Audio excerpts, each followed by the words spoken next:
Hi dears, അസ്സലാമു അലൈക്കും. അപ്പോൾ ഇന്ന് നമുക്ക് നല്ല ടേസ്റ്റി ആയിട്ടുള്ള ഒരു പാസ്തയുടെ റെസിപ്പി കണ്ടാലോ. കുട്ടികളുടെ മുന്നിലേക്ക് കൊണ്ട് വെച്ച് കൊടുത്താൽ ഇത് പാത്രം കാലിയാകുന്ന വഴി അറിയാൻ പറ്റത്തില്ല. നല്ല ടേസ്റ്റി ആയിട്ടുള്ള ഒരു പാസ്തയാണ്.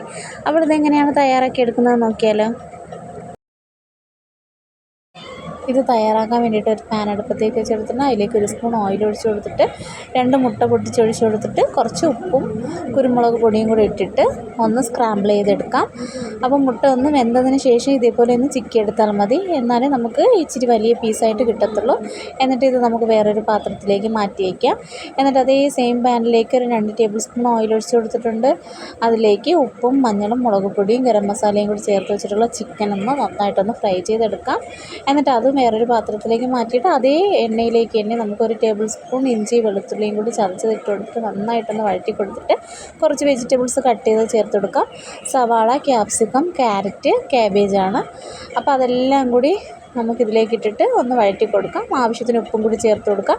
എന്നിട്ട് ഇതിൽ പൊടിയായിട്ട് പെരിഞ്ചീരകപ്പൊടി, മുളക് പൊടി, മഞ്ഞൾപ്പൊടി, കുരുമുളക് പൊടി, ഗരം മസാല ഇവയെല്ലാം കൂടി ചേർത്തിട്ട് നന്നായിട്ടൊന്ന് മിക്സ് ചെയ്ത് കൊടുക്കാം. എന്നിട്ട് ഇതിലേക്ക് 1 ടീസ്പൂൺ സോയാ സോസ് ഒഴിച്ച് കൊടുക്കുകയാണ്. പിന്നെ ഞാൻ ഇതിലേക്ക് ചേർത്ത് കൊടുക്കുന്നത് പിസ്സ സോസ് ഉണ്ടല്ലോ, ആ സോസും കൂടി ഒഴിച്ച് കൊടുത്തിട്ട് നന്നായിട്ടൊന്ന് മിക്സ് ചെയ്ത് കൊടുക്കാം. എന്നിട്ട് ഇതിലേക്ക് നമുക്ക് വേവിച്ച് വെച്ചിട്ടുള്ള പാസ്ത ചേർത്ത് കൊടുക്കാം.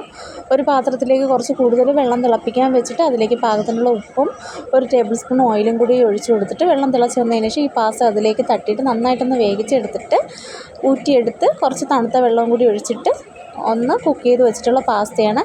അതിലേക്ക് വേവിച്ച് വെച്ചിട്ടുള്ള ചിക്കനും ആ മുട്ടയുടെ പീസും കൂടി ചേർത്തിട്ട് നന്നായിട്ടൊന്ന് മിക്സ് ചെയ്ത് കൊടുക്കാം.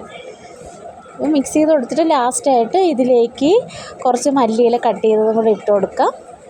അപ്പോൾ ഇത്രയേ ഉള്ളൂ, നമുക്ക് ടേസ്റ്റി ആയിട്ടുള്ള പാസ്ത ഇവിടെ തയ്യാറായിട്ടുണ്ട്. കുട്ടികൾക്കൊക്കെ നന്നായിട്ട് ഇഷ്ടപ്പെടുന്ന ഒരു പാസ്തയുടെ റെസിപ്പിയാണ്. എല്ലാവരും ഇതേപോലെ ഒന്ന് തയ്യാറാക്കി നോക്കണം.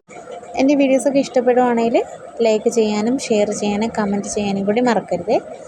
അപ്പോൾ നമുക്ക് അടുത്ത വീഡിയോ ആയിട്ട് കാണാം.